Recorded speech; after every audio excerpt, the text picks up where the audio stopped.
দীর্ঘ 25 বছর আগে সুন্দরবনে কাঠ কাটতে গেছিলাম। পেটের অভাবে সুন্দরবনে কাঠ কাটতে গেছি একদিন। তা সকাল 10টার সময় আমার নাস্তা খুঁজে লাগছে। আমরা লোক গেছি 4 জন।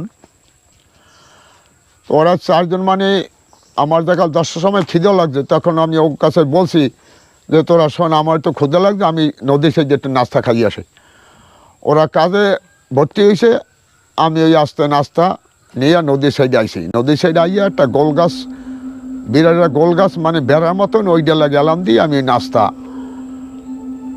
খাবো আর কি নিয়াজ করছি। আমাদের চতুর্দিকে একটু চাইছি, আমার একটা মনে হচ্ছে সন্দেহ, তবে সন্দেহটা আমি ওটা অফ করছি।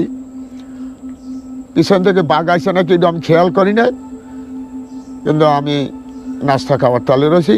আমার নদীটার বাঁ সাইডে আমি নদীর দিক চাই আর ওই নাস্তা একটু খাই। তো নাস্তায় এক গাল মোহ দিয়েছি, ফিরে গাল মোহ দিয়ে